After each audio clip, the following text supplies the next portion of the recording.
iniciar, solicitamos atentamente que a partir de este momento programen sus celulares en modo de silencio. Por su colaboración, muchas gracias. La nueva escuela mexicana representa un cambio importante en el sistema educativo del país, enfocándose en la formación integral de la niñez y la participación de la comunidad.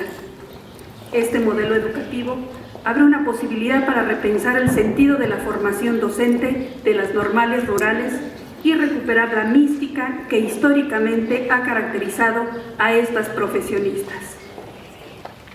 A continuación, me permito presentar a los docentes y a la maestra invitada que nos acompañan en el presidio. Agradezco con profundo beneplácito la presencia de la licenciada Esperanza Padilla Pérez, egresada de esta Escuela Normal de la generación 1987-1994, quien esta tarde nos disertará la conferencia titulada De la tierra al aula, la nueva escuela mexicana y la esencia del normalismo rural, para quien pido un caluroso aplauso.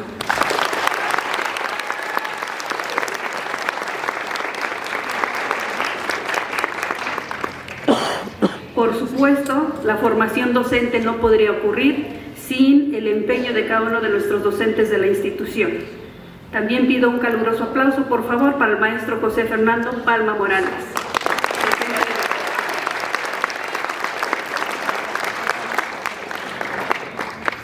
Y muy querida también por todos nosotros y por cada una de ustedes, a la maestra Jaina Siltalín Telles Castillo, también docente de la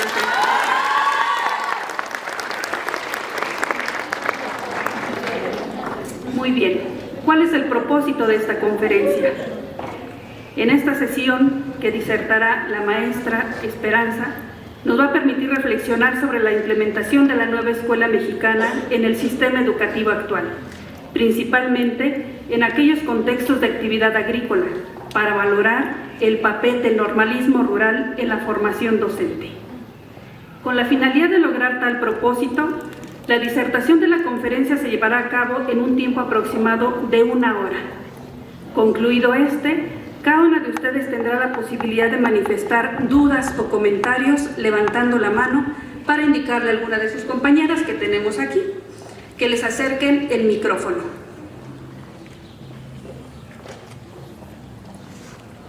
Previo al inicio de la disertación, quiero compartir muy rápidamente algunos datos sobre el trayecto de nuestra ponente Esperanza Padilla Pérez. Es licenciada en Educación Primaria por esta Escuela Normal, como ya se había mencionado. Su trayectoria profesional se distingue por laborar como docente frente a grupo en diversas escuelas primarias ubicadas en zonas rurales de los municipios de Citlaltépec, Huamantla, entre otros. También se destaca por consolidar una trayectoria como directora técnica. Incluso participó como fundadora de la Escuela Primaria General Máximo Rojas en Ignacio Zaragoza de Huamantla, Tlaxcala. Como parte de su formación, cuenta con cursos, talleres, otras habilitaciones o certificaciones en diferentes temáticas y disciplinas, tales como la enseñanza del español, la didáctica de la lengua, tiempo y espacio históricos, las TICs, bullying, inclusión, principios de la nueva escuela mexicana, entre muchos más. Sin más preámbulo, recibimos a la maestra Esperanza Padilla Pérez con un fuerte aplauso.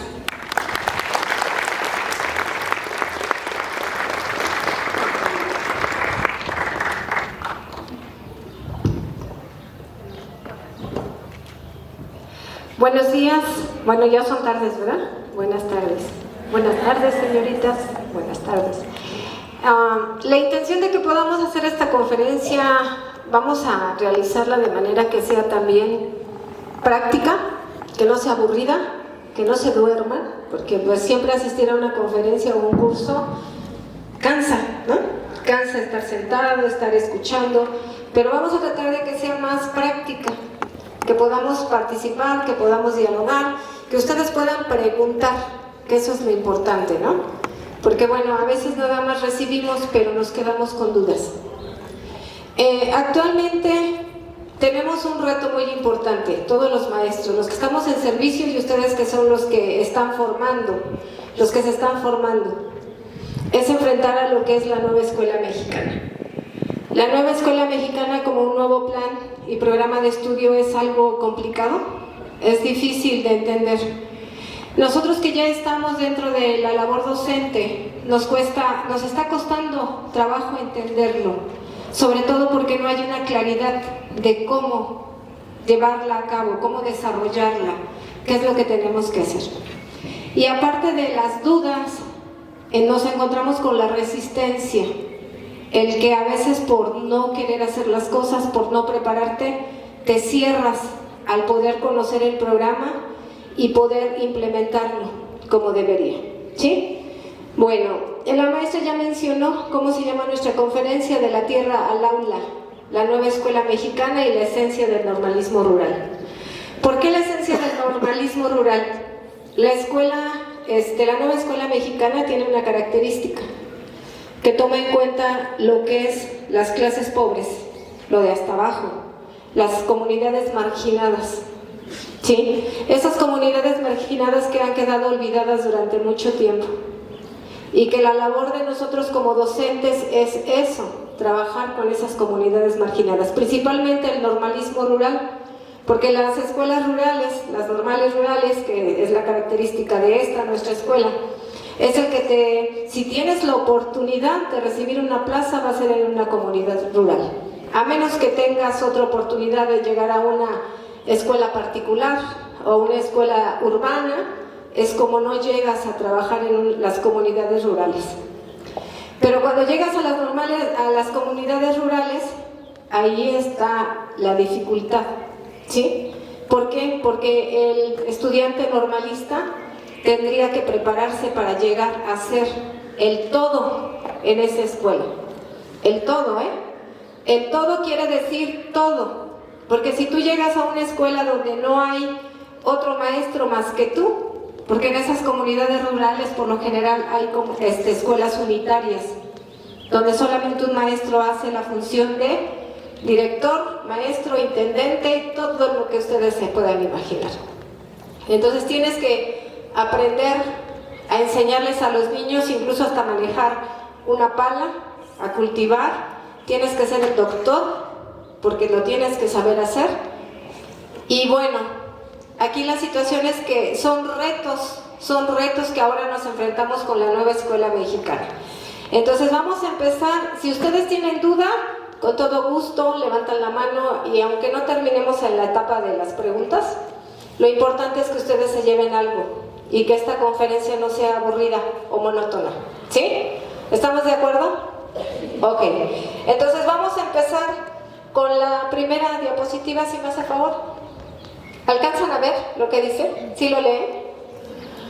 Ok, estamos hablando del humanismo mexicano como uno de los fundamentos filosóficos que maneja la nueva escuela mexicana de Paulo Freire. Me gustaría que alguna de ustedes me dijera a qué se refiere el humanismo. ¿Saben a qué se refiere el humanismo? ¿Han escuchado el humanismo mexicano? El humanismo, hijas, yo una vez hacía esa pregunta y me decían, el humanismo se está desarrollando en mi escuela porque mi director me da permiso de hacer todo lo que yo quiera y es bien humano conmigo. ¿Eso es el humanismo? ¿No? Bueno, pues entonces vamos a hacer lo siguiente. Vamos a utilizar su teléfono celular. Ya sé que les dieron la indicación de apagarlo, pero vamos a utilizar a San Google. Búsquenme qué es el humanismo, a qué se refiere el humanismo, porque yo se los puedo desarrollar, yo les puedo decir la teoría del humanismo, ¿verdad? Pero aquí lo importante es que ustedes entiendan qué es el humanismo. ¿Quién ya lo encontró? Rápido. A ver, si me ayudas desde allá, hija. El humanismo es una... Si te paras, mi vida, para que te escuche, por favor. El humanismo es una corriente filosófica, cultural y artística que se basa en la dignidad humana, la razón y la libertad. Así es, con esas tres últimas palabras nos vamos a quedar. ¿Qué se busca con el humanismo? Que se rescate la dignidad de la gente desde abajo, ¿sí? La dignidad, que se trabaje con los niños olvidados, con las comunidades olvidadas y que se rescate a toda esa gente. Esa es nuestra labor, recuperar la dignidad. ¿Cuál era la otra palabra? Libertad. Educar con libertad. ¿A qué se refiere eso? Que los niños tengan la oportunidad de reflexionar, de argumentar, de pensar, de que les demos la oportunidad de pensar, ¿sí? De conocer y de pensar. ¿Por qué? Porque a veces los maestros estamos acostumbrados a nada más dar y el niño recibir, ¿sí? Podemos ser maestros expositivos, nada más, y podemos exponer un tema, llevo mis láminas y el niño sentado y nada más ve, escucha, pero no razona, recibe, pero no razona, ¿sí? Y lo estamos acostumbrando a memorizar, pero el memorizar no es malo, tampoco es malo. Es malo cuando se abusa de. Aquí lo importante es que esa parte de la libertad los niños la tengan para que nosotros también podamos apoyar esa enseñanza, esa nueva enseñanza que nos pide la nueva escuela mexicana. Y la última palabra, ¿cuál era la última, hija?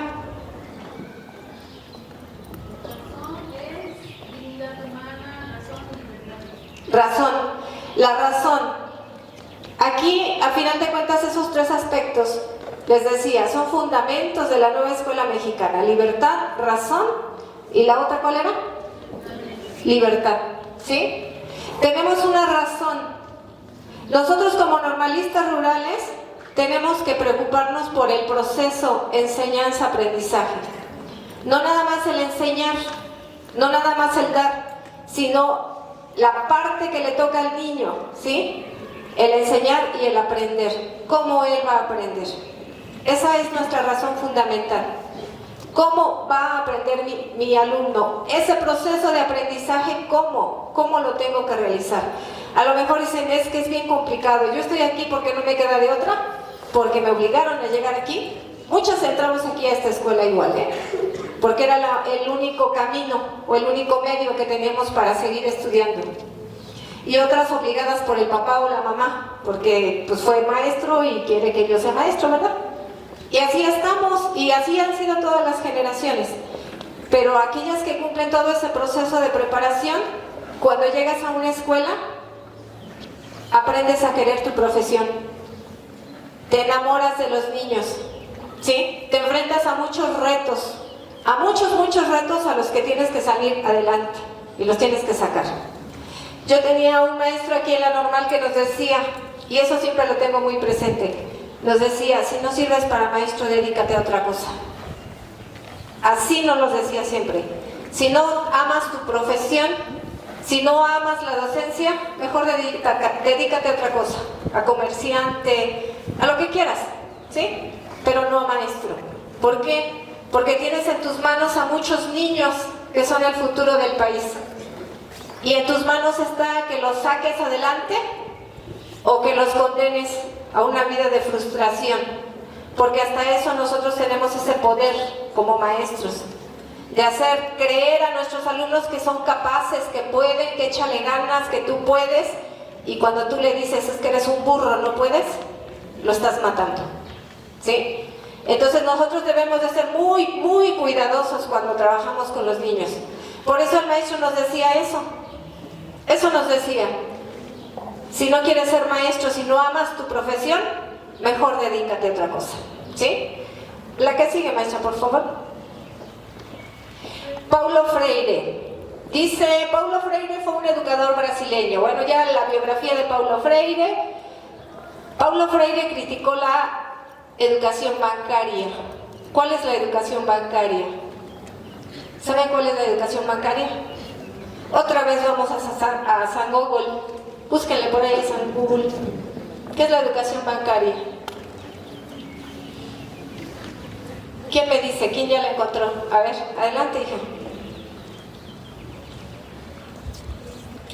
La educación bancaria es una concepción pedagógica que plantea que el educador transmite conocimiento a los educandos de manera vertical y sin que estos puedan crear nuevas ideas. Así es. La educación bancaria nada más es recibir. Era lo que les decía hace rato. Ustedes pueden llegar a una escuela y preparar todo su material, y láminas bien bonitas y todo bien bonito, pero desde aquí nada más. Y el niño va a recibir todo lo que ustedes les den, lo va a recibir, y a lo mejor se emocione viendo las láminas. Pero recuerden que dentro de un grupo tenemos niños que tienen diferentes estilos de aprendizaje. Aquellos que son auditivos, aquellos que son visuales y aquellos que son kinestésicos. Y el visual le va a encantar tu lámina, pero al auditivo ni le va a interesar. Y el kinestésico, pues te va a dar lata por ahí, va a andar corriendo por todas partes. ¿Sí o no? Ustedes ya lo han visto, las que han tenido la oportunidad de ir a observar. Cuando nosotros planeamos una clase, tenemos que considerar los 3 estilos de aprendizaje. Tenemos que llevar material para los alumnos visuales, para los alumnos auditivos y para los alumnos kinestésicos, para los 3. Porque de lo contrario van a tener una guerra en su salón y van a salir sufriendo y llorando porque no pudieron controlar al grupo. Entonces esa parte de lo que criticaba Paulo Freire de la educación bancaria es lo que ahora nosotros tenemos que erradicar. No solamente el que el niño reciba, sino que el niño sea parte de su proceso de aprendizaje. Él tiene que contribuir a ese proceso de aprendizaje. ¿Y cómo lo vamos a hacer? ¿Cómo lo vamos a hacer? A ver, díganme, piensen las que ya están en prácticas. ¿Cómo tenemos que hacer para evitar esa educación bancaria, el de recibir? Ya no es recibir, es construir procesos de aprendizaje, pero no ustedes se los van a construir, ustedes van a ser el medio para que el niño construya ese proceso de aprendizaje. ¿Cómo? ¿Quién me dice? ¿Quién? Una valiente que diga yo. ¿Cómo vamos a hacer eso? ¿Quién quiere participar? No, adelante, hija. Bueno, considerando ese tema, considero de que hay que involucrar más a los alumnos en la práctica. Por ejemplo, si estamos viendo un tema, en especial, no solo darle la clase de manera rápida o directa, sino que involucrarlos más, que ellos participen, que hagan otro tipo de actividades, recordar, pegar, pasar en el pizarrón, anotarlo. Estrategias donde los niños puedan participar y sea de manera divertida. Ok, adelante, ahí hay otra chiquita ahí. Perdón si les digo chiquitas o mis vidas o mis niñas, pero en la primaria así hablamos, con los niños, porque si no nos tienen miedo, de verdad. Si no hablamos de esa manera nos ven como la imagen fea, enojona, y los niños no se acercan a ti. ¿Dale? Bueno, pues primeramente tomar en cuenta acerca de la teoría, porque sin teoría tampoco podemos evaluar el aprendizaje del alumno.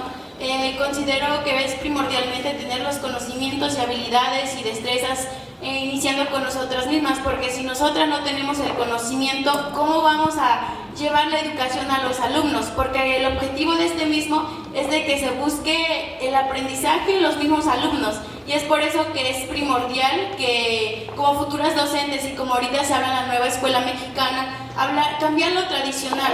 Ahorita lo que se busca es innovar. Entonces esa es la palabra clave, que es la innovación en los salones. Entonces aquí pues se busca que el alumno, a través de sus propios comportamientos, por ejemplo, trabajar el trabajo colaborativo dentro de un aula es muy fundamental para el aprendizaje de los alumnos, porque en este mismo se logran desarrollar diálogos, que primordialmente el diálogo es muy importante para que los alumnos puedan compartir ideas, curiosidades entre ellos mismos, porque la comunicación entre alumno y alumno es muy importante, y es por eso ahí donde se deben de implementar diferentes actividades, dinámicas, técnicas grupales al inicio de una clase, y pues en estas mismas se pueden elaborar exposiciones, y de igual manera que las maestras practicantes o ya sean maestros lleven materiales didácticos que sean muy visuales para que los alumnos puedan desarrollar un aprendizaje adecuado. Ok, voy a retomar 3 palabras que dijo su compañera. Conocimiento. Ustedes tienen que tener su preparación científica en relación al tema, deben de dominarlo bien. ¿Por qué? Porque en una escuela van a encontrar a niños que son muy listos, y que si ustedes no se preparan, las van a superar. Y les van a salir con palabras o preguntas que ustedes desconocen. Incluso hasta tener cuidado de cómo escribimos, las faltas de ortografía. Tenemos que tener mucho cuidado.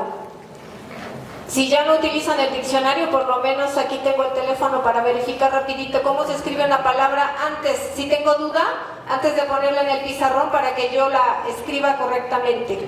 Porque de lo contrario el niño se va con la idea de que mi maestra dijo que se escribe así y así la escribo, ¿sí? Entonces, esa palabra del conocimiento, de lo que ustedes deben de saber, de cómo tienen que prepararse, qué es lo que tienen que saber para ir a dar una clase, es lo más importante. Porque de lo contrario, si no profundizan en el tema, si no están preparados sobre ese tema, lo único que van a hacer es darle una embarrada al niño de ese tema. Y esa embarrada de conocimiento no le va a servir para el próximo ciclo escolar o la fase siguiente que le toca, porque va a quedar incompleto. ¿Sí? Esa es una. Manejó su compañerita el trabajo colaborativo. El trabajo colaborativo te ayuda mucho a que tú puedas dinamizar tu salón de clase, porque puedes trabajar de forma individual, puedes trabajar por parejas, puedes trabajar por equipos y puedes trabajar de forma grupal. Tienes que hacer que el niño participe, que colabore, que despierte su interés en diversas estrategias, que esa es la otra palabra que mencionó su compañera.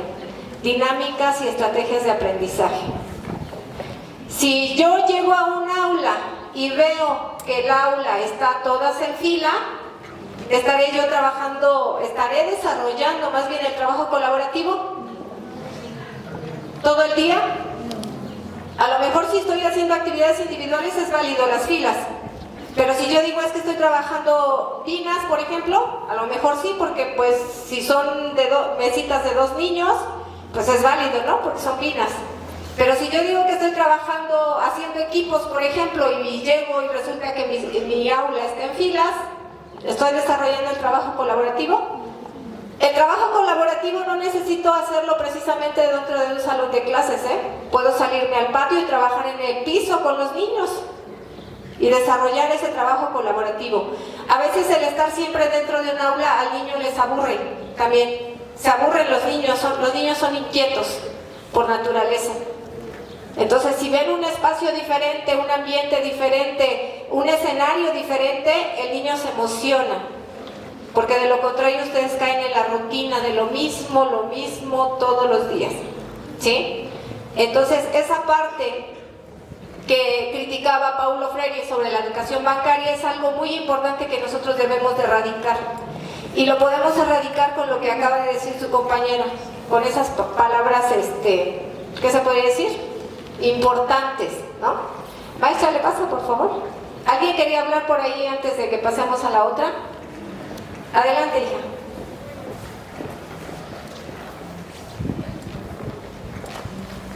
Bueno, más que nada acerca de la pregunta de cómo podemos evitar lo que es la educación bancaria, que nada más el niño reciba. Para centrarnos bien en lo que dice la pregunta, en lo que nos está preguntando, prácticamente yo considero que una buena estrategia es simplemente elogiar y adular las participaciones de los niños para crear esa confianza en que ellos viertan su punto de vista y lo que piensan realmente acerca de lo que se les está explicando. Bien, ahorita con la nueva escuela mexicana debes de trabajar en base a los intereses del niño, qué le interesa, ¿no? Pero ahí hay que tener mucho cuidado porque igual y tú llegas y te dices, le preguntas al niño, por ejemplo, ¿no? Llegas a tu salón de clase y le preguntas, ¿qué quieren hacer ahora? Y el niño te va a decir, jugar. ¿Te la vas a pasar jugando? No, ¿verdad? Hay juegos que tienen un objetivo pedagógico. Entonces, si yo conozco muchos juegos, le puedes decir al niño, sí, vamos a jugar, pero yo conozco todos estos juegos y le aplico un juego que me ayude a trabajar lo que estoy desarrollando. Pero si yo no voy preparada y yo le digo que sí, pues me la voy a pasar jugando, pero sin alcanzar el objetivo que me está marcando mi PDA, ¿sí? Entonces, ahí, ¿qué es lo que nosotros necesitamos saber? ¿Qué necesitamos saber?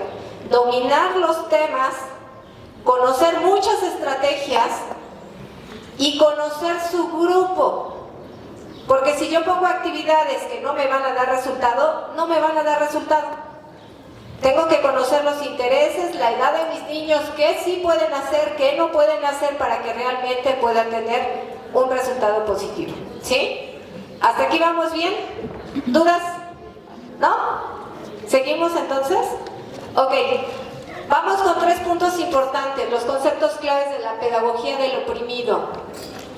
La pedagogía del oprimido es uno de los términos que maneja Paulo Freire. Hay incluso un libro sobre con ese título, La pedagogía del oprimido. Si ustedes lo pueden leer, léanlo, es muy interesante, lo pueden descargar en digital también, ahí lo tienen para que entiendan a lo mejor un poquito más de lo que yo voy a decirles así rápidamente, ¿no? En esa parte tiene 3 conceptos importantes, que es el diálogo entre el educador y el educando. Lo que yo les decía hace rato, ustedes tienen que considerar los intereses de los niños. ¿Qué les interesa saber? ¿Qué pueden aprender incluso en el grado que les toca o en la fase que les toca? ¿Qué es lo que deben de aprender?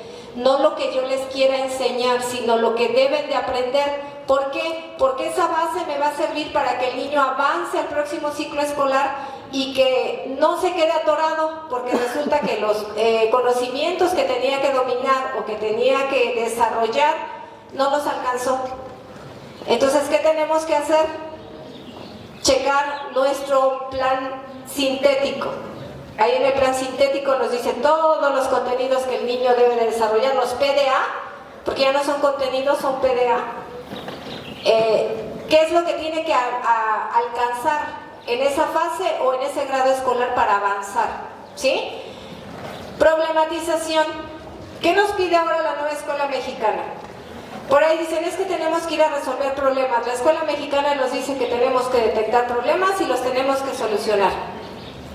No es tanto el resolver problemas, es conocer el contexto. Porque a veces nos confundimos y decimos, es que ahora la Secretaría quiere que vayamos a resolverle los problemas que hay en la comunidad, en la escuela y en el aula, ¿no? Incluso a nivel estatal, regional y nacional y internacional. Pero no es tanto el resolver esos problemas, porque hay algunos PDA que se pueden trabajar como temas, no tanto problematizaciones. Pero sí es algo muy importante que tenemos que conocer, que es el contexto, nuestro contexto. Si yo voy a una comunidad rural o una comunidad urbana o X comunidad donde sabemos que en esa comunidad hay problemas de drogadicción, ¿tú qué vas a hacer? Ni modo que vayas a buscar a los narcos y les digas, ¿sabes qué? No vendas las drogas. O sea, es por lógica que no lo puedes hacer. Te metes en problemas graves.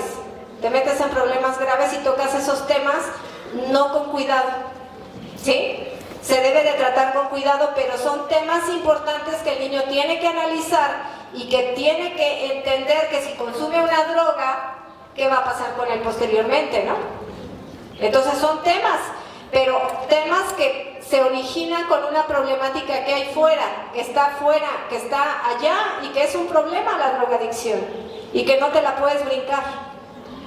¿Sí? O el alcoholismo, el vandalismo, o sea, todos esos son problemas y que de alguna manera tú tienes que concientizar al pequeño, tienes que hacerlo que reflexione, tienes que hacerlo que argumente para evitar que cuando salga y vea que sus primos están alcoholizando, él diga, yo no porque me va a pasar esto, ¿sí? Esa es la parte de la problematización. Y la otra que le acabo de considerar, que es la concientización, se las acabo de mencionar ahorita. Cuando el niño ya reflexiona y dice, no lo voy a hacer. O que si mi familia se encarga de irse a robar, por lo menos. No, aquí se da mucho en la parte donde yo trabajo, donde paran los trailers y les bajan la mercancía. O incluso hasta el tren, paran al tren y le bajan toda la mercancía de los, ¿cómo se llama? Toda la mercancía que trae el tren. Entonces, si el niño ve que su familia está haciendo eso, mismo que le va a aplaudir, ¿verdad? Que el niño sea consciente de que eso está mal, que es un delito y que no lo puede seguir haciendo, aunque él vea que la familia se dedica a eso. Entonces, esa parte es la que se tiene que trabajar desde la escuela, con un enfoque diferente. Ya no tanto la educación bancaria de que ustedes vayan y les digan a los niños, es esto, y hasta ahí se quedó. ¿Sí? Entonces, bueno, vamos a avanzar, Mecha, por favor.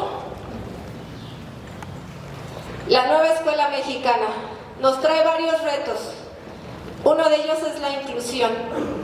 Actualmente, con las modificaciones que se han venido dando en nuestro sistema educativo, se han reducido. Había antes USAER, había CRIE también, pero desafortunadamente juntaron todo lo juntaron en una sola dependencia, y ahora hay menos personal, hay menos psicólogos, menos personas que atienden a los niños con necesidades educativas especiales, y la indicación es que se deben de integrar al sistema educativo, ¿sí?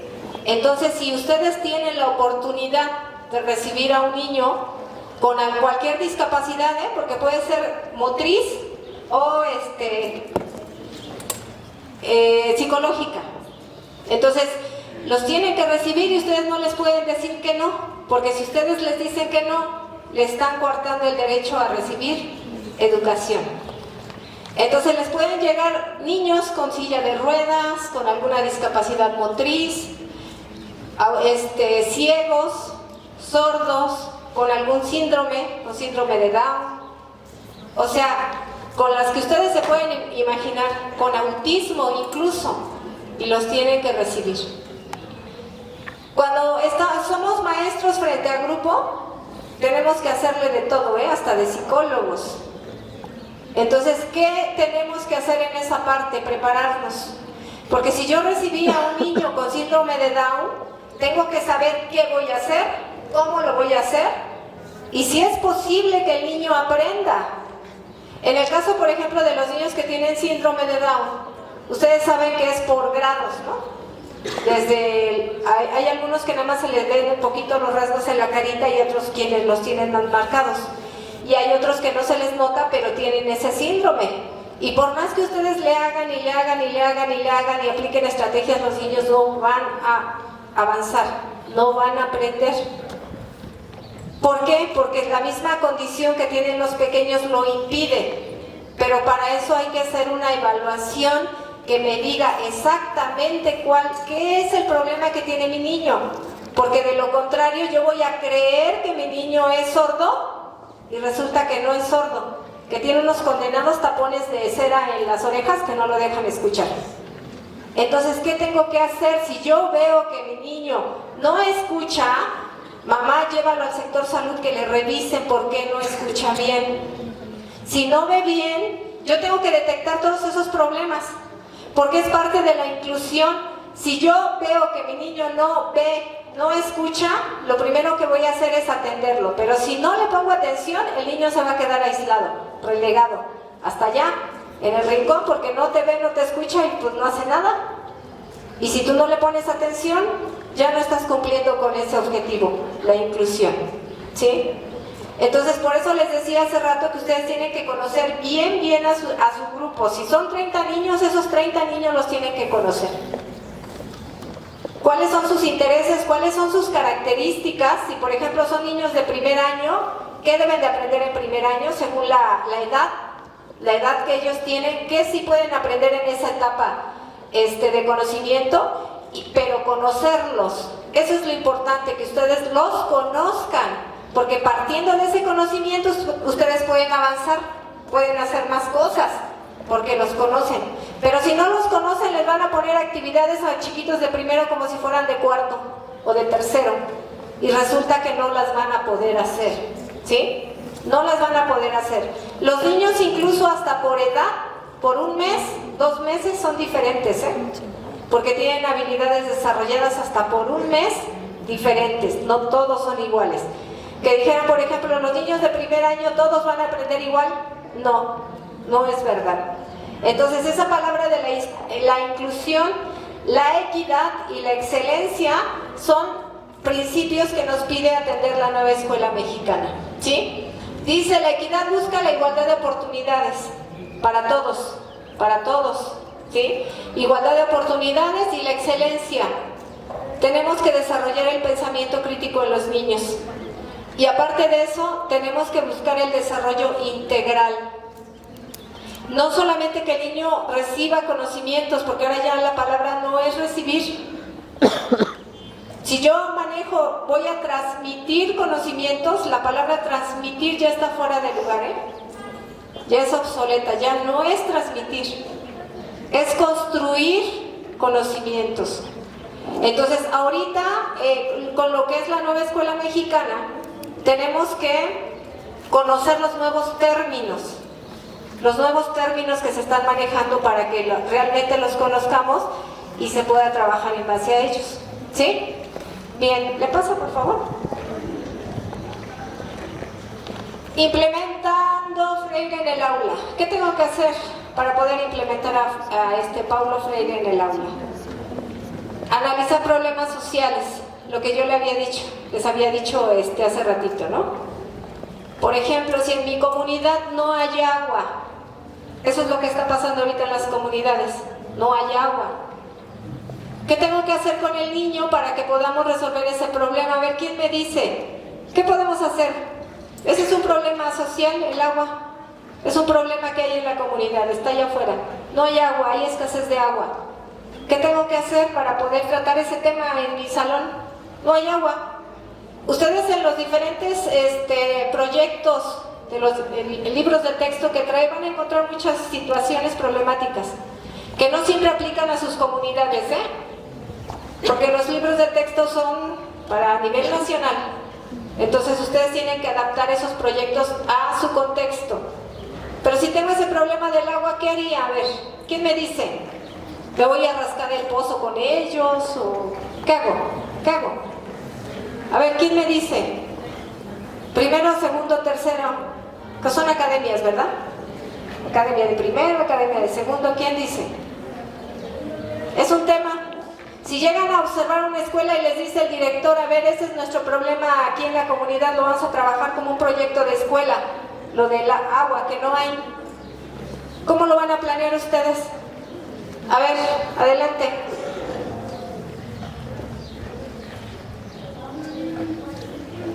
Primero, yo considero que es importante hablar sobre las consecuencias sobre la contaminación del agua. Sería un punto primordial que se enfocaría para los alumnos, hablarles sobre por qué ya no hay agua dentro de la comunidad, y pues ahí abarcaría sobre las consecuencias de la contaminación del agua, y ellos ahí desglosarían cuáles son las consecuencias, cómo se puede solucionar, y ya de eso tal vez se podría abarcar sobre un proyecto de filtración de agua.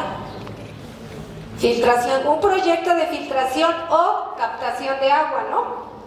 Ustedes en una de las metodologías que más adelante las vamos a tocar así de manera general, está el STEAM, ¿sí? Donde tienes que trabajar con ciencia y tecnología. Entonces, esa parte de la captación del agua, bueno, sí, el niño ya sabe que falta agua por la contaminación, por esto, por el otro, y por más que le han dicho al del municipio que quieren agua, no hay agua, entonces no hay agua. Entonces, ¿qué voy a hacer con los niños? Aprender a captar el agua, pero en base a proyectos de aprendizaje. Hasta allá hay otra chiquita que quiere hablar. Adelante.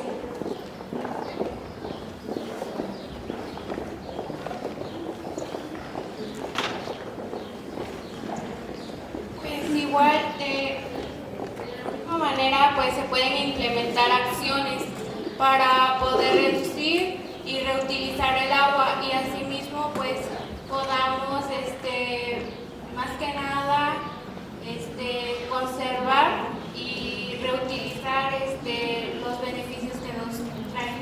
Así es, ustedes ya encontraron la solución, pero ahora tenemos que enseñarle a los niños cómo hacerlo. Pero no es que yo les diga, a ver, así se tiene que hacer. Los niños tienen que pensar, que proponer, ¿cómo le voy a hacer? Si en ese techo está así de bajadita, ¿cómo le puedo hacer para que yo pueda captar esa agua? Y que si llueve, en época de lluvias, podamos captar esa agua y no nos falte, ¿sí? Que no me falte en mi casa, que mi mamá siempre tenga agua, pero tiene que salir de un proyecto, no de improvisaciones. ¿Me entendieron? ¿Sí? ¿Vamos avanzando entonces? ¿Sí o no? A ver, párense, porque ya les vi la cara de aburrimiento. Párense, por favor. Estírense como cuando terminamos de despertar, así de, ay, qué flojera me da. Así, de que no nos queremos despertar. ¿Sale?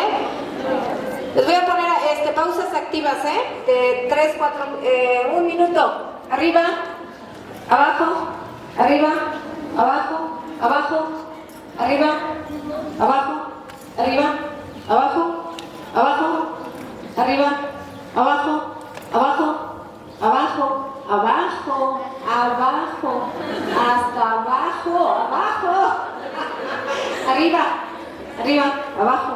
Ahora vamos a respirar, respiren en 3 tiempos. 1, 2, 3, manténgalo en 3. 1, 2, 3 y suéltalo en 3. 1, 2, 3. Otra vez respiramos.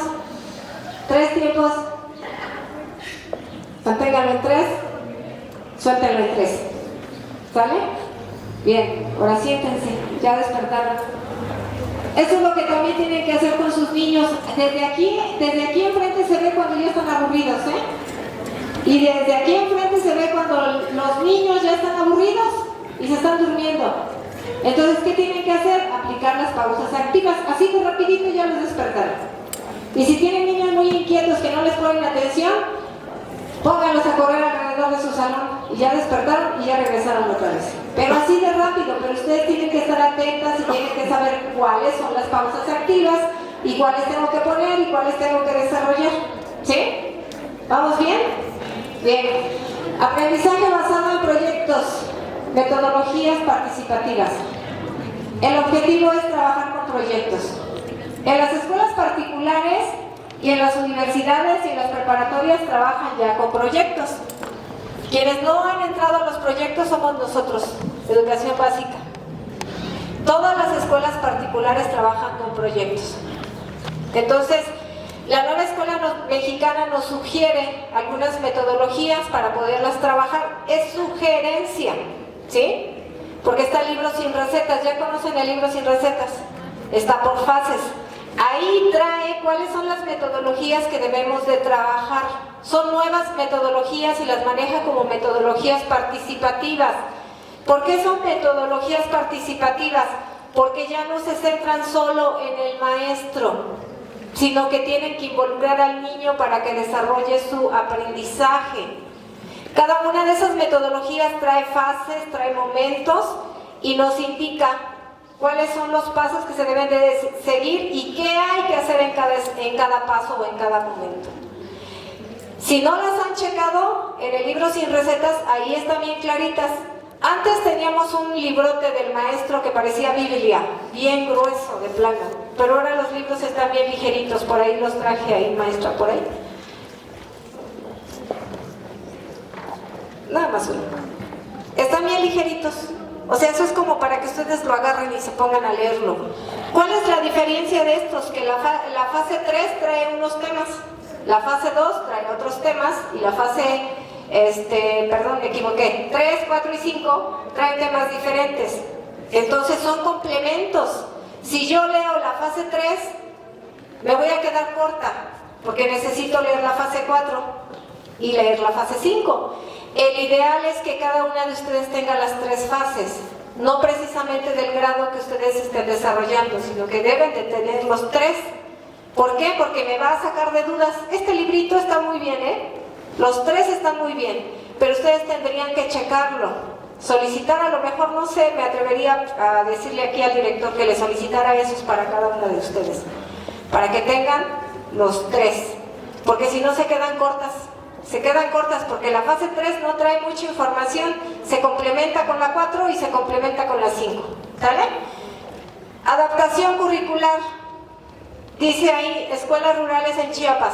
No solamente las adaptaciones curriculares son para esas escuelas, Donde haya una escuela rural, se tiene que hacer eso. Se tienen que hacer adaptaciones curriculares porque los contextos no son los mismos. Incluso si ustedes les toca practicar, observar en una escuela que tiene 2 turnos, que es el turno matutino y el turno vespertino, aunque sean de la misma escuela, son diferentes. Y aunque sean de la misma comunidad, los niños son diferentes. Entonces, vamos a encontrar siempre escuelas y niños donde requieran hacer adaptaciones curriculares, porque de lo contrario los vamos a dejar fuera. Y eso es lo que se tiene que evitar, dejar los niños fuera, sino que tenemos que buscar la manera de que todos aprendan. ¿Sí? Avanzamos, maestra, por favor. Dice Freire y la nueva escuela mexicana, el humanismo mexicano, lo que mencionaba hace rato. El humanismo no es de que mi director es bien cuate y me da permiso. No, eso no es el humanismo. A lo mejor es una buena persona, es empática y demás. Pero una cosa es la empatía y otra cosa es el humanismo como una filosofía que fundamenta la nueva escuela mexicana.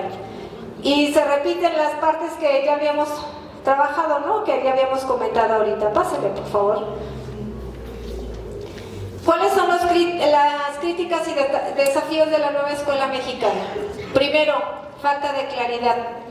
¿Por qué falta de claridad? Cuando se implementa el nuevo programa de la nueva escuela mexicana, nadie, les soy honesta, nadie sabía cómo empezarle, ni por dónde, ni cómo, ni cuándo, ni a qué hora. Todos estábamos igual. Los maestros que estábamos en servicio ni idea teníamos de lo que íbamos a hacer.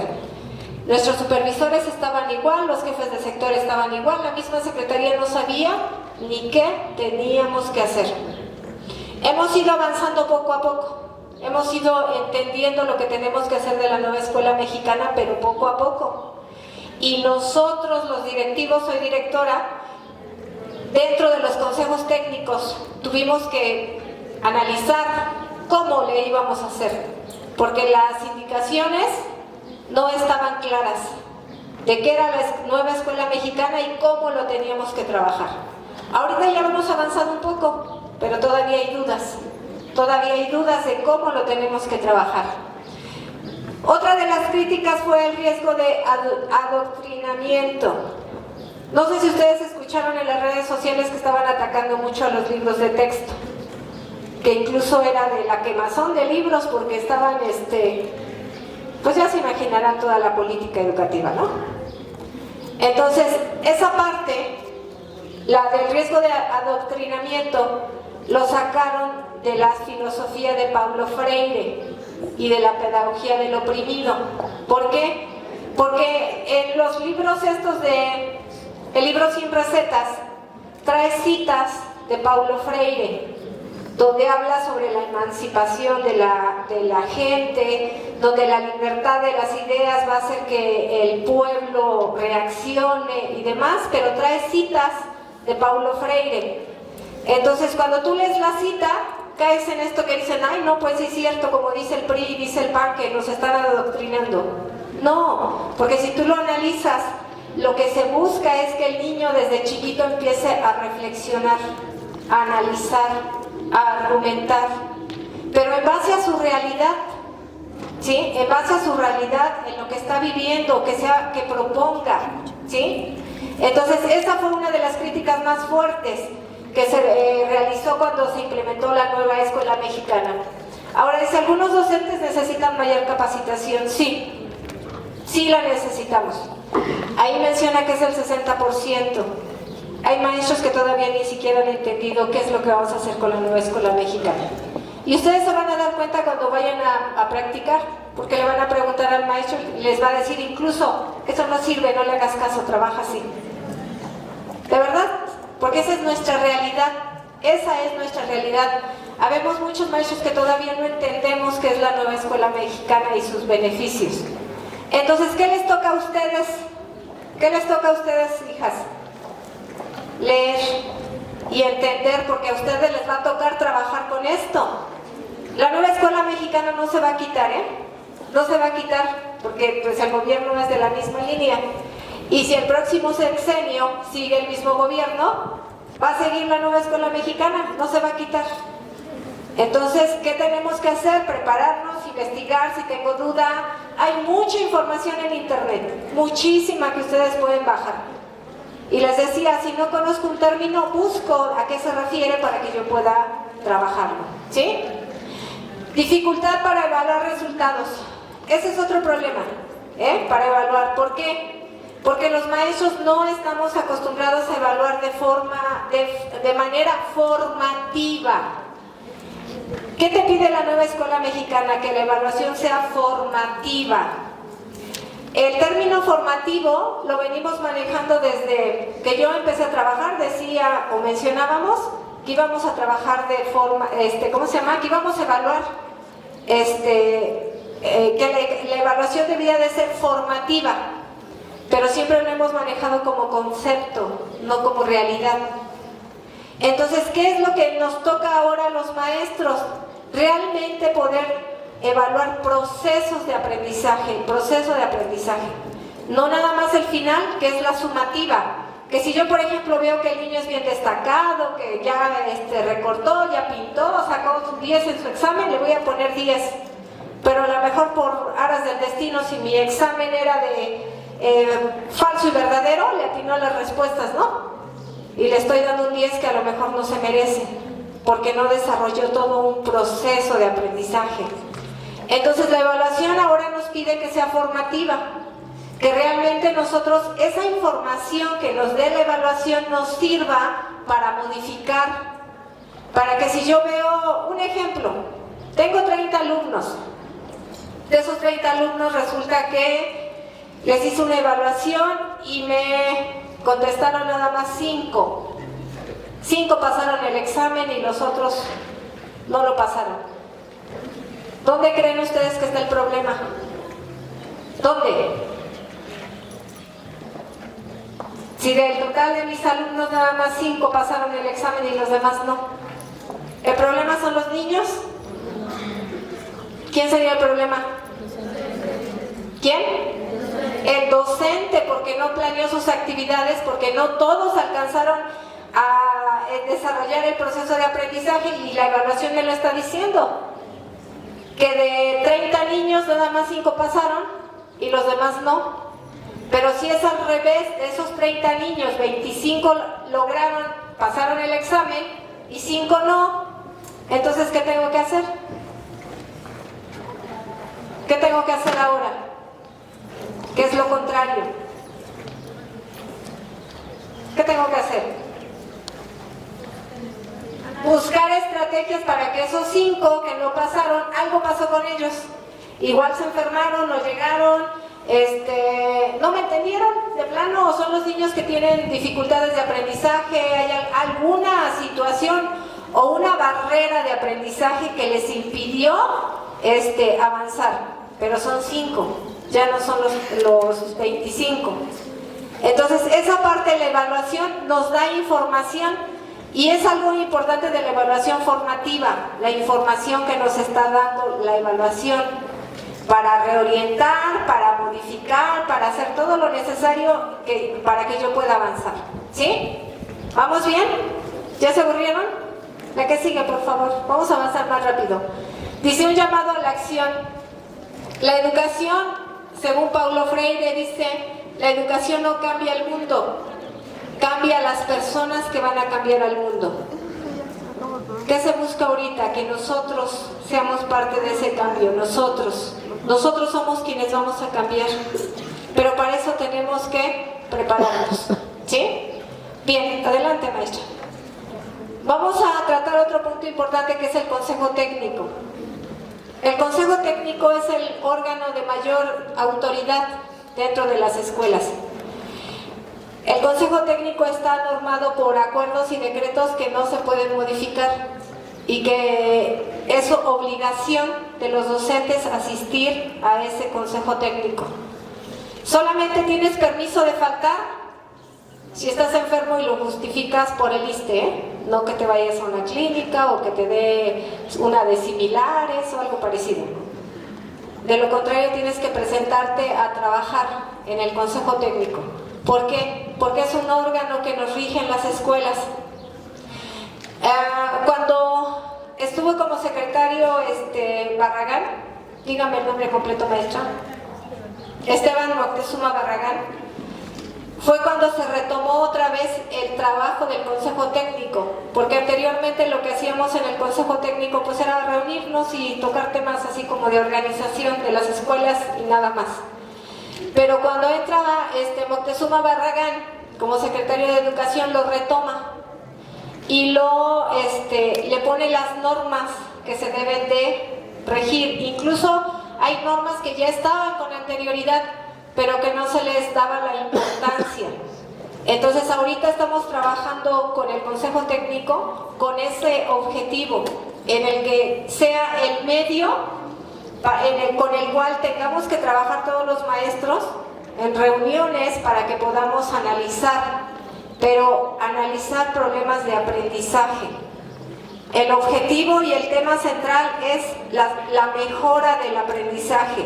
Ya no puedes tratar el asunto del cumpleaños de la maestra en el Consejo Técnico, no. Son problemas más bien relacionados con la educación, nada más. Y la prioridad es esa, la atención a la mejora de los aprendizajes. El compartir experiencias, el que todos, si por ejemplo yo soy de primer año y resulta que no sé ni cómo le voy a enseñar a leer y escribir, el Consejo Técnico me puede ayudar compartiéndome estrategias de cómo tengo que hacerle para que mi niño aprenda.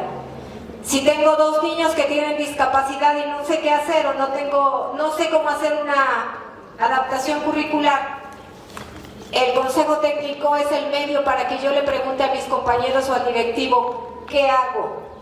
Dígame, ¿qué hago? Porque es compartir experiencias. Y bueno, como ustedes ya saben, pues se hace de forma programada cada mes, ¿no? Al final del mes.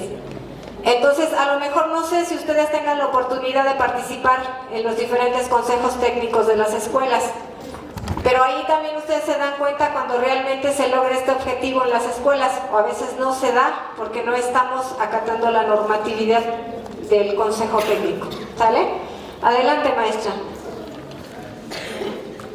Los objetivos ya se los mencioné: análisis curricular, experiencias docentes y tecnologías, que son las TICs. Ahorita la tecnología pues ha avanzado muchísimo. Después de la pandemia fue así como que el boom. Quienes no sabíamos manejar la computadora pues nos vimos obligados, ¿no?, a manejarla, a poder conocer más. Pero bueno, ustedes están jóvenes, ustedes manejan fácilmente todo ese tipo de tecnología, ¿verdad? Quiero pensar que así es. Entonces, ¿qué es lo que nos hace falta ahora? Que esa tecnología la podamos utilizar con un objetivo pedagógico, ¿sí? Y que realmente hay niños que están mucho más avanzados en esa parte, ¿eh? Y que a veces el niño supera al maestro porque tiene esa habilidad en cuanto a la tecnología. Entonces nosotros no podemos quedarnos atrás, tenemos que innovar. Y si van a hacer una presentación, si van a utilizar videos, si van a utilizar, no sé, tanta cosa que pueden bajar de internet, eso requiere tiempo y preparación, para que ustedes puedan hacerlo conducente. Bien, adelante, maestra. Los objetivos específicos del Consejo Técnico: fortalecer el liderazgo pedagógico.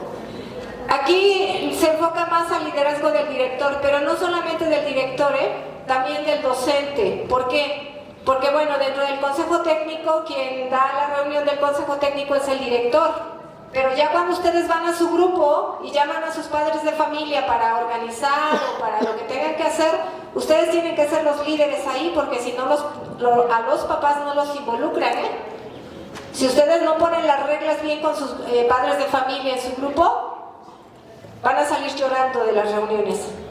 Entonces, para llegar a una reunión de padres de familia tienes que ir bien preparado. Porque si no, si tú nada más vas a improvisar o inventar cosas, después el papá te dice, pero es que usted dijo, maestra, y ya me la cambió, ¿no? Entonces, tenemos que aprender a ser líderes. Si no somos líderes, tenemos que desarrollar esa habilidad. Y no solamente con nuestro grupo, sino también con el mismo cuerpo docente en el cual nos desarrollamos. Y una característica de las normalistas es eso, que son líderes, de verdad, que son líderes, porque nosotros como directivos nos hemos dado cuenta cuando llegan niñas, a la escuela para prácticas, observaciones, preguntas, ¿de qué escuela vienes? Y te dicen de la normal rural o de la normal urbana. Y hay una característica que identifica a las normales, y esta es la del liderazgo. Se ve. Entonces, Esa parte ustedes la tienen que desarrollar. Hay maestras que tienen la habilidad de expresarse, de defenderse, pero de defenderse de forma positiva, no defenderse gritando y haciendo cosas feas. No, argumentas y lo dices, ¿por qué lo dices y por qué te defiendes? Pero esa es una característica que tenemos las normalistas de aquí, el liderazgo. Entonces, ¿qué otra parte, qué otro objetivo es del Consejo Técnico? Establecer metas claras y alcanzables. Nosotros nos reunimos en el Consejo Técnico, tenemos que hacer proyectos, pero proyectos que realmente se apliquen, se desarrollen y que sean alcanzables, no idealizados, porque de lo contrario sería perder el tiempo, porque no lo logras. Y para eso es necesario que conozcas tu contexto, qué sí puedes hacer y qué no puedes hacer, y fomentar la participación de la comunidad. En esos proyectos, en las escuelas se da que a veces el director es el que sabe el proyecto, pero los demás no lo saben. Y nada más se utiliza el proyecto como requisito administrativo. ¿Cuál es el objetivo del Consejo Técnico? Que todos participemos, que todos lo elaboremos y que todos lo desarrollemos y que todos sepamos hacia dónde vamos, porque estamos trabajando en función de lo mismo, ¿sí? Un proyecto, en el caso de que se formule en el Consejo Técnico, todos debemos participar, ¿sí? Esos son los objetivos específicos del Consejo Técnico. El Consejo Técnico y la evaluación del desempeño docente. ¿Qué busca? Áreas de mejora. Que todos participemos. A veces en el Consejo Técnico hay maestros que siempre participan, pero hay otros que se sientan y no hablan. No hablan, y están escuchando. Y si están escuchando y no me interesa, estoy aquí con el teléfono, mientras el director está hablando. Les estoy diciendo realidades, porque así es. Entonces, ¿qué queremos? Áreas de mejora, pero donde todos participemos, donde todos, si yo no estoy de acuerdo, porque pues, el director no tiene siempre la razón, si yo no estoy de acuerdo, pues lo externo, pero tengo que decirlo. Pero hay quien no lo dice, se calla, y pues hasta ahí se quedó. Entonces, por más que les dices a los maestros, participa, opina, pero hay 3, 4 que opinan y los demás no dicen nada. Entonces, esa parte del Consejo Técnico hace que nosotros podamos mejorar. Formación continua, diseñar programas de formación continua es esencial para los maestros. Tenemos que prepararnos, compañeras. Si ustedes, por ejemplo, dicen, es que yo no sé nada de inclusión, pues tomen un curso de inclusión. Si dicen, es que yo no sé nada sobre la nueva escuela mexicana, pues me meto a un curso de la nueva escuela mexicana para aprender. Porque es lo que me falta, porque lo que yo siento que me falta. Si dicen, es que yo no sé nada sobre materiales didácticos, por ejemplo, pues tomo un curso de material didáctico que me enseñe a hacer material didáctico, ¿no? O yo no soy buena para dibujar, pues igual y tomo un curso para aprender a dibujar. Pero va a depender de lo que ustedes necesiten. Ahora, los cursos de profesionalización te van a mandar una listota de cursos, ¿no? Donde tú tienes que utilizarlos. El que a ti te convenga, el que tú eliges, pero de acuerdo a lo que a ti te falta, a lo que tú necesitas, ¿sí? Cultura formativa, promover la cultura de la evaluación formativa. Lo que les decía hace rato, tenemos que aprender a evaluar, porque no solamente es llegar a la evaluación sumativa, que es el poner el 8, el 9 o el 10, o porque el chiquito me trajo la manzana y ya me cayó re bien, le voy a poner el 10. No, tenemos que aprender a hacer instrumentos de evaluación que nos permitan rescatar información. Si yo pongo que voy a evaluar con una lista de cotejo, tengo que aprender a hacer la lista de cotejo. Si yo digo que voy a utilizar una rúbrica, tengo que aprender a hacer la rúbrica, ¿sí? Si yo digo que tengo que utilizar una escala estimativa, tengo que aprender a hacer la escala estimativa, porque de lo contrario no me va a servir. No me va a servir, porque tengo que aprender incluso a redactar indicadores de logro. Y los indicadores de logro me van a decir cómo avancé con mi PDA, si lo logré o no lo logré. ¿Sí? Avanzamos, maestra, por favor. El Consejo Técnico nos permite 3 cosas también: la inclusión, la diversidad y la adaptación curricular. Todo redunda en lo mismo de la nueva escuela mexicana y lo que mencionábamos al principio y ahorita. El Consejo Técnico es el medio que nos sirve para poder analizar todo esto. La inclusión, les decía hace rato, si yo tengo un niño que tiene alguna barrera de aprendizaje, en el consejo técnico puedo pedir que me apoyen, cómo le hacemos, y trabajar para que se puedan hacer las adaptaciones curriculares.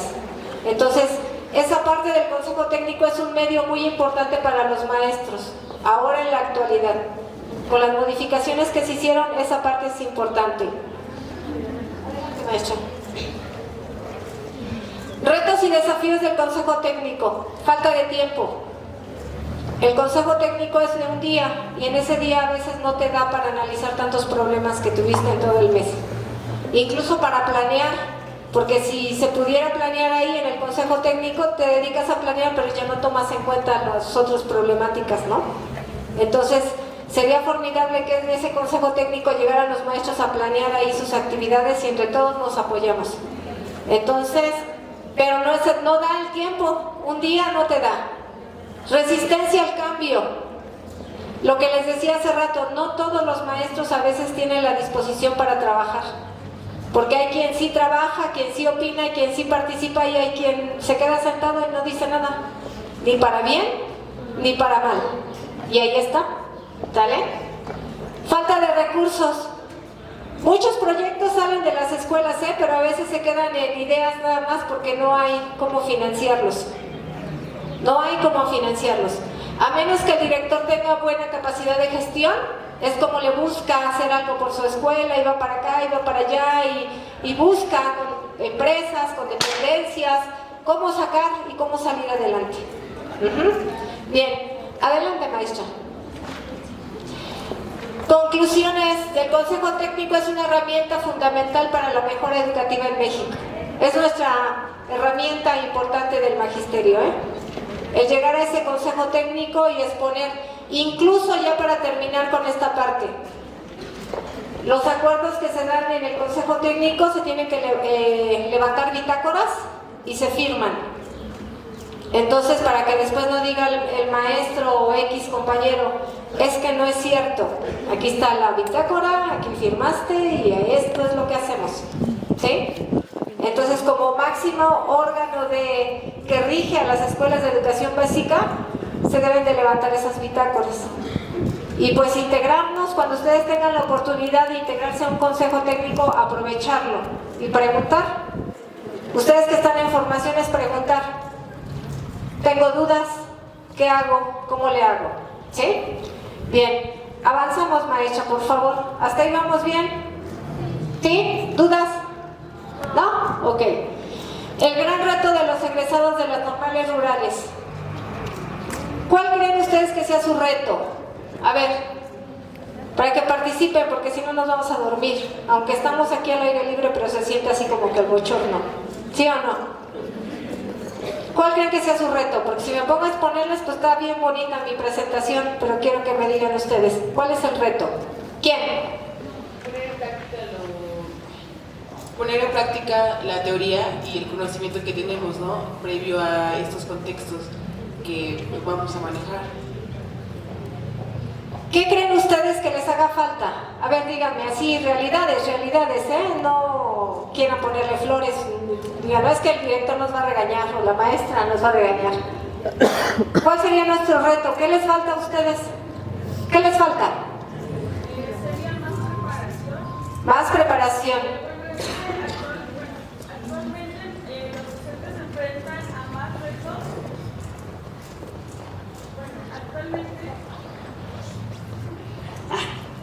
Actualmente los docentes se enfrentan a más retos día con día, entonces pues era como comentaba, ¿no?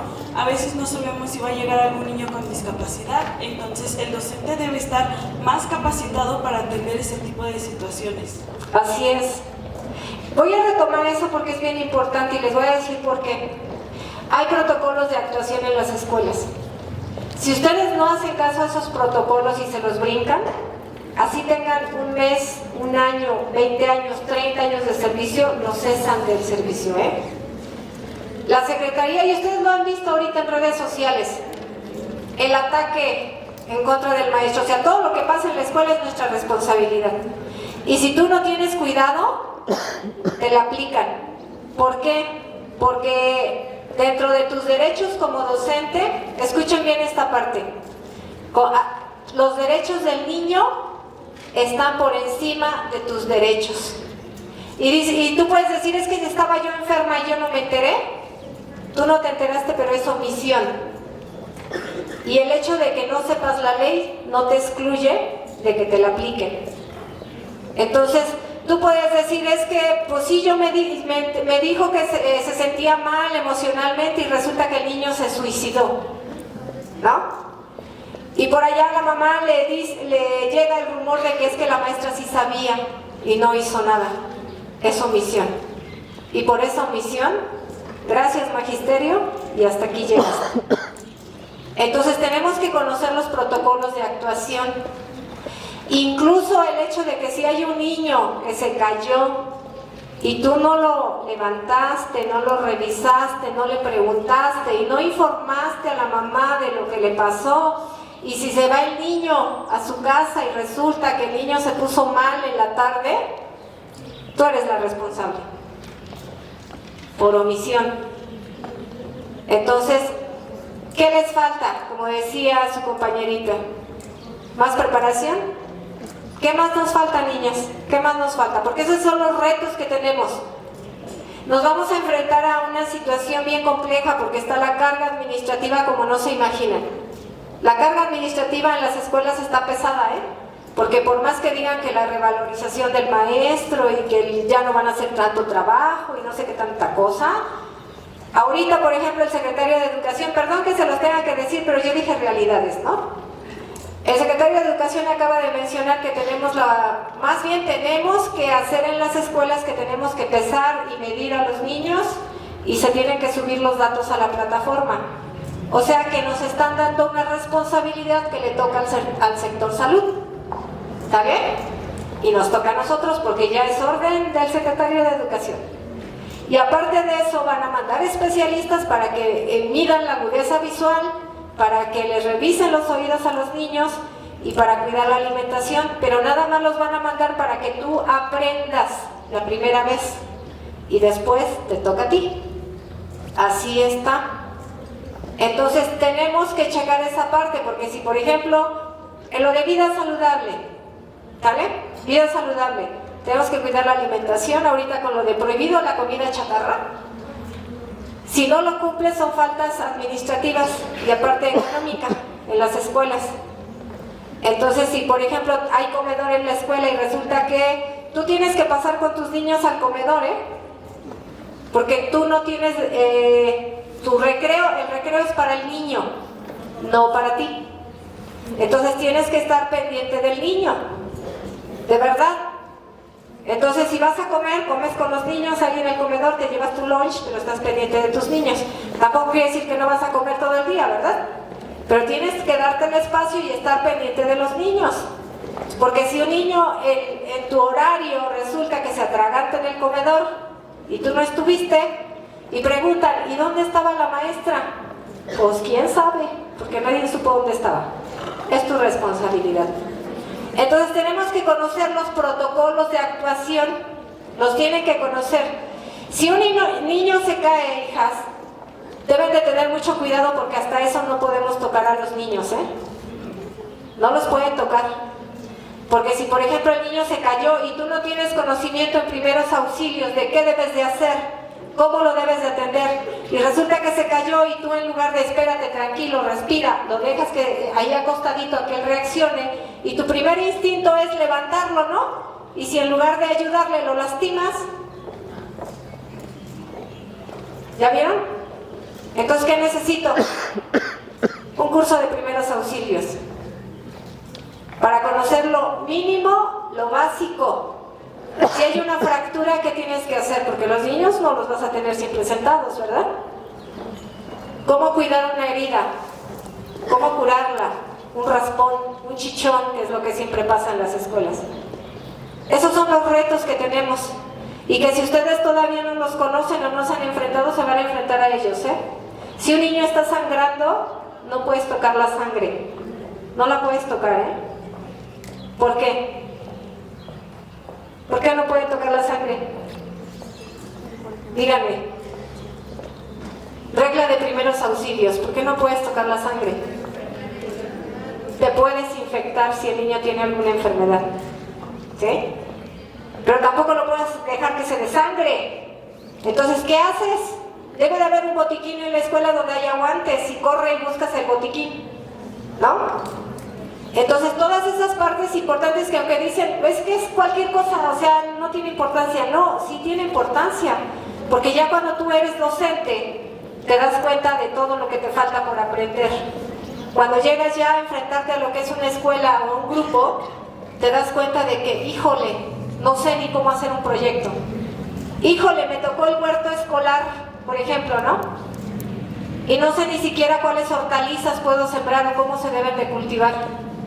Ahorita con lo de vida saludable tenemos que trabajar los huertos escolares. Entonces, si ustedes tienen un huerto aquí, aprovechenlo, porque les va a servir de mucho. Cómo se cultivan las hortalizas. Y a lo mejor algunas digan, ay, es que no me gusta agarrar la pala, no me gusta cortar el pasto, no me gusta y no me gusta. Y yo sé lo que vivimos aquí en la normal, la verdad. Porque a mí también me tocó cortar el pasto. Pero con unas palas y unos machetes bien viejos que prefería yo cortarlo con las manos. Se lo juro, porque no tenía ni siquiera filo la herramienta. ¿De verdad? Y nos tocó. Pero si llegas a una comunidad rural, cuando te dicen, ¿sabes qué? Te tocó cuidado del medio ambiente. Tienes que checar cómo vamos a cortar el pasto, cómo vamos a sembrar las plantitas, cómo vamos a ir a reforestar, cómo esto, cómo el otro. Eso lo tienen que hacer. A lo mejor aquí lo vean como sacrificio, ¿no? Como castigo. Pero si te toca ir allá, lo tienes que hacer ya no como castigo, obligación. Y que te digan, maestra, ¿cómo vamos a sembrar las hortalizas? Híjole, ¿qué creen? Que no sé. Qué pena, ¿no? Qué pena. Ese es un reto, tengo que aprender cómo se cultivan las hortalizas. Y sobre todo porque estamos forjándonos como estudiantes rurales, ¿no? Si fuéramos una escuela particular, pues ¿qué me van a meter a cuidar cerdos? Pues no. Hasta estaría a lo mejor fuera de contexto, ¿no? ¿No? Entonces, ¿qué tenemos que hacer? Yo les decía, a lo mejor aquí lo ven ustedes como castigo. Como dicen, ¿y por qué yo tengo que ir a cuidar a los cerdos si no son míos?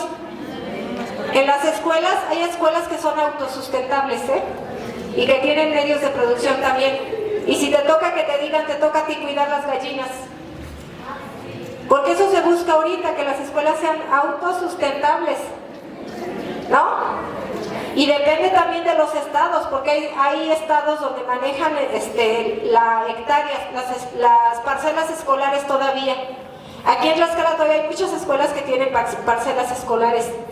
Y hay que ir a cultivar, porque si te toca la parcela escolar, tú tienes que ir a sembrar con los papás, tienes que ir a sembrar con los niños.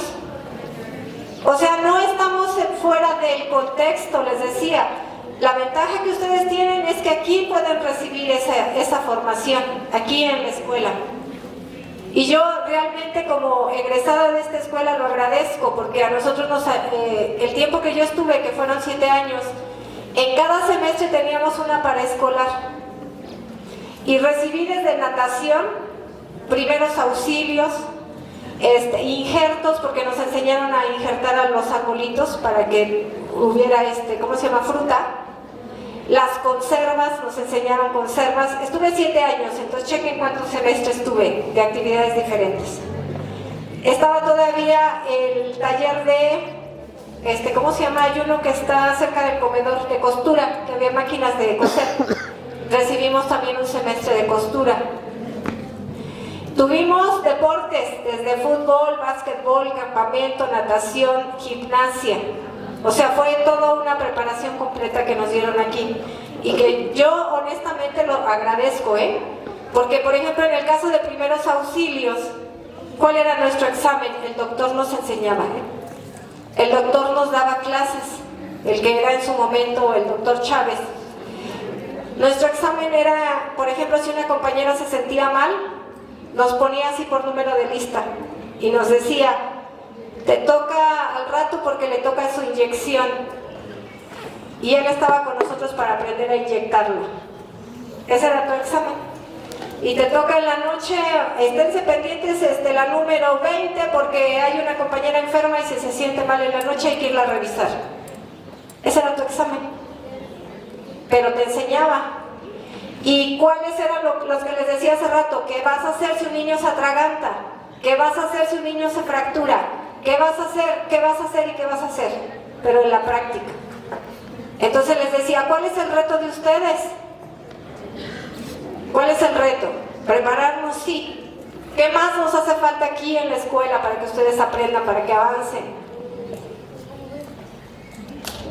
Adelante. Bueno, considero que más que nada es la disposición y el entender el por qué estamos aquí.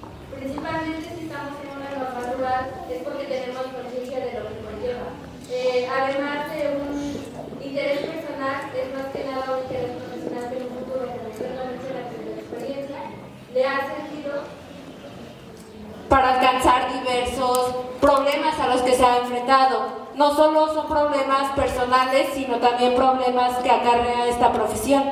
Como lo dice, al ser docente no solo es ser docente, sino saber de todo. Ser doctor, ser psicólogo, saber sembrar, y muchas veces esa disposición es la que valoran los padres de familia.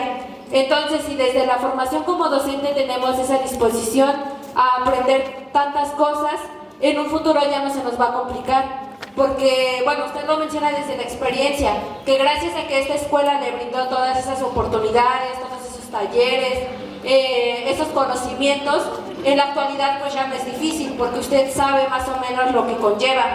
Entonces, yo siento que principalmente lo que nos hace falta dentro de la institución y como formación, pues es esa disposición y también el autoaprendizaje, a ser autodidactas, que a lo mejor, como lo menciona, pues yo veo que me falta el tema de inclusión, que no conozco sobre otros temas que en la actualidad conlleva la nueva escuela mexicana, pues buscar mis medios, decir a lo mejor puedo tomar un curso sobre lo que implica la nueva escuela mexicana, porque a lo mejor no entiendo lo de los ejes, no entiendo los PDA o cosas así. Entonces yo siento que la mayor parte de lo que nos va a llevar al triunfo es la disposición y ser autodidactas. Muy bien. Otro aspecto, muy bien, otro aspecto que se está trabajando mucho en las escuelas es la convivencia escolar, La convivencia escolar, sobre todo porque hay violencia escolar en las escuelas y el bullying, el famoso bullying. Entonces, si ustedes no están atentos a que hay violencia escolar en el aula, ustedes son las responsables. Si hay un niño que siempre le pegan, el niño no te va a decir si no tiene confianza, pero va a ir con la mamá y le va a decir, es que me pegan. ¿Y qué hiciste? ¿Le dijiste a la maestra? Pues sí, pero no me hizo caso. ¿No? Hay otra omisión ahí. Entonces, si no sé de violencia escolar, porque una cosa es violencia escolar y otra cosa es bullying. Son cosas diferentes y ahorita está todo lo de las redes sociales y todo eso, las agresiones por redes sociales. Entonces, si yo no conozco de eso, tengo que prepararme también. Tengo que prepararme. Pero les decía, la oportunidad de estar en una escuela normal rural o con carácter de internado, ¿qué les puedo decir? Para mí fue la mejor experiencia que pude haber tenido, la mejor oportunidad de preparación, porque a lo mejor yo sí era de las que no me quedó otra más que venirme para acá, porque fue mi única opción de estudio. Que no quería ser maestra, al principio sí, efectivamente no quería ser maestra, pero era mi única oportunidad. Entonces al estar aquí era aprovecharla, porque no había otra. Pero ya cuando te enfrentas a lo que es la labor docente, la labor del docente, a la docencia, el amor por los chiquitos, por las actividades, te hace que te vayas metiendo en ese plan, pues, ¿no? Del amor a la docencia. Entonces yo les cuento que al inicio, cuando ingresé, yo estaba a punto de renunciar, de verdad. Y les digo por qué. Porque me dieron primer año. Entonces, no sabía, en la normal aquí nunca me dijeron cómo iba yo a enseñar a leer y escribir. Me dijeron que había métodos, pero no me dijeron cómo aplicarlos. ¿No? Cuando yo llegué a la escuela me dijeron, ¿tú cómo estás nuevecita? Aplica tus conocimientos. Vienes bien fresquecita, órale, ahí está primer año. Es un gran reto, para mí era un gran reto y una gran responsabilidad. ¿Por qué? Porque yo tuve un maestro muy bueno que recuerdo con mucho cariño al maestro Valencia. El maestro era muy exigente, muy exigente. Y era el que nos decía, si no sirves para maestro, mejor ni le sigas a la escuela, dedícate a otra cosa. No eches a perder niños. Y yo eso aquí lo tenía en la cabeza, el no echar a perder niños. Entonces, ese año que tuve, primer año, fue para mí cansado, estresante. Yo sufría y lloraba porque decía, es que yo qué estoy haciendo aquí, me equivoqué. 7 años no pude haber estado en la normal y no puedo. Pero ¿saben por qué no podía? Porque no tenía bien definida la metodología para enseñar a leer y escribir a un pequeño. Así hice mezcolancia de métodos y yo creía que tenía que poner uno, otro y otro. Revolví métodos y no respeté el desarrollo del niño, el que fuera avanzando poco a poco. Hasta que me dijeron el error donde estaba, y eso fue una compañera que agradezco mucho, que ya tenía mucho tiempo de servicio, que estaba a punto de jubilarse. Me dijo, es que estás mal, tienes que decidir por un solo método de enseñanza. Uno, tienes como 3 o 4 y el que se te ocurre le pones. Elige uno, ese uno que lo conozcas, que te lo manejes bien, que sepas bien de qué se trata, que estés convencida de que te va a servir. Y aplícalo, quédate con ese. Los demás quítalos. Y espérate a que el niño vaya madurando y vaya avanzando poco a poquito. Es primer año, no quieras que los niños corran. Es maduración. Y lo hice. Y después le dije, iba yo como por enero, febrero, más o menos. Y dije, tengo como 2 niños que apenas leen de 30 y tantos. Y me dice, tú no te preocupes porque la maduración de un niño la puedes ver hasta mayo, hasta junio o hasta final del ciclo escolar. Hay niños que se sueltan leyendo y escribiendo hasta final del ciclo escolar. Pero si no ves que avanzas, entonces pídele al director que te deje a los niños en segundo año para que los errores que cometiste, los mejores, ¿no? Que arregles el problema en pocas palabras. Y dije, ok, está bien, así lo voy a hacer. Yo bien tranquila, respirando, ya desestresada, así lo voy a hacer. Y sí, así fue realmente. Porque a veces hay una frase que dicen que el peor enemigo del maestro es otro maestro, ¿no? Pero también nos encontramos a maestros buenas gentes que nos ayudan. Entonces, afortunadamente, yo tuve esa fortuna de encontrar a maestros que me ayudaron y que ya no renuncié. Y aquí estoy. Entonces, después de eso, me gustó primero y segundo año. Entonces dije, yo tengo que avanzar, tengo que aprender bien lo que es el proceso de la adquisición de la lectura y la escritura, para que mis niños que salgan realmente desarrollen lo que es la comprensión lectora, no que memoricen, no que deletreen, que lean de corridito, como decimos nosotros, ¿no? Y lo hice. Porque me gustó trabajar con primero y segundo año. Y sobre todo, ¿saben por qué? Porque primero y segundo año tú haces a los niños como tú quieres que sean. Tú les pones los hábitos, las reglas, cómo quieres que aprendan. Quinto y sexto, tercero y cuarto te cuesta trabajo porque los tienes que moldear. Pero primero y segundo, los niños llegan nuevecitos y tú los haces a tu modo, hasta los papás.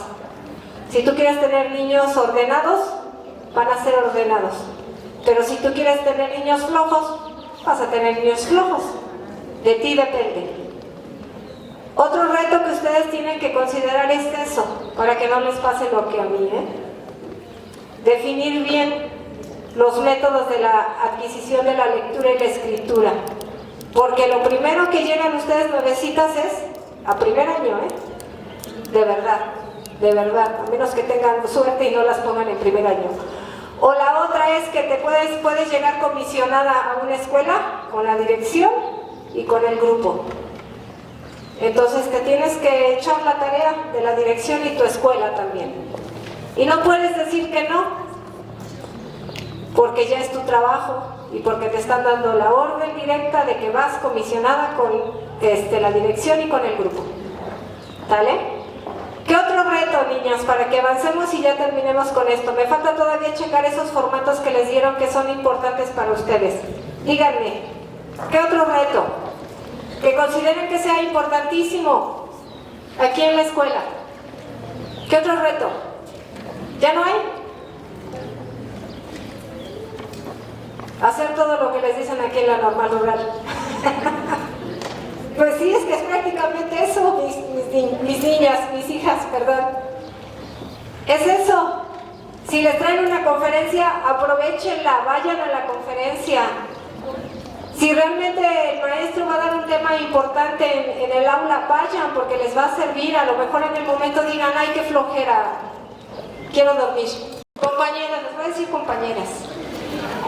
Tenemos un compromiso importantísimo, que es llevar la educación a las zonas marginadas, porque esa es la característica que tenemos nosotros, y donde pocos se atreven a llegar, porque les da miedo las zonas marginadas.